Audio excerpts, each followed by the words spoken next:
ખબરોમાં બન્યા રહેવા માટે બેલ આઇકોન દબાવો અને એબીપી અસ્મિતાને સબસ્ક્રાઇબ કરો. વાત આગળ કરી અમદાવાદના નિર્માણાધીન કિડની હોસ્પિટલમાં નાયબ મુખ્યમંત્રી નીતિન પટેલે બેઠક યોજી.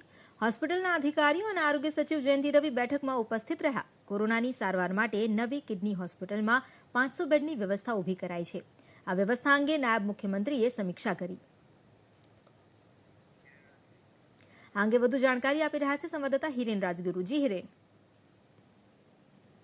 નાયબ મુખ્યમંત્રી અને આરોગ્ય મંત્રી નીતિન પટેલ અત્યારે મંજુશ્રી કમ્પાઉન્ડની અંદર જે નવી બિલ્ડિંગ બની રહી છે, નવી કિડની હોસ્પિટલ, તેની મુલાકાત લીધી છે. નવનિર્મિત આ બિલ્ડિંગની તેમણે સમીક્ષા કરી. સૌથી મહત્વપૂર્ણ બાબત કે જે રીતના કોરોના સંક્રમણ વધી રહ્યું છે અમદાવાદમાં, તેને લઈ અને રાજ્ય સરકાર દ્વારા કોરોનાની સારવાર માટે, દર્દીઓની સારવાર માટે નવી વ્યવસ્થાઓ પણ ઊભી કરવામાં આવી રહી છે. આ બિલ્ડિંગ હજી બને છે, તેની અંદર જ તે નીતિન પટેલ આની સમીક્ષા કરવા માટે એટલા માટે આવ્યા હતા કે અહીંયા 500 બેડ ઉભા કરવામાં આવી રહ્યા છે કોરોના દર્દીને સારવાર આપવા માટે, જેની અંદર આઈસીયુ વોર્ડ પણ છે, ઓક્સિજન વોર્ડ પણ છે અને સામાન્ય આઇસોલેશન વોર્ડ પણ છે.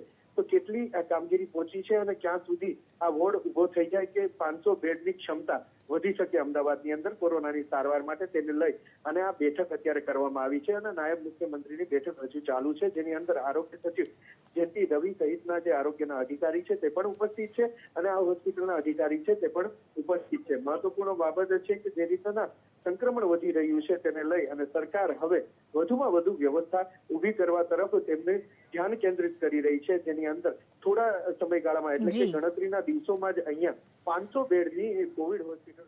જી, આભાર આપનો જાણકારી આપવા માટે.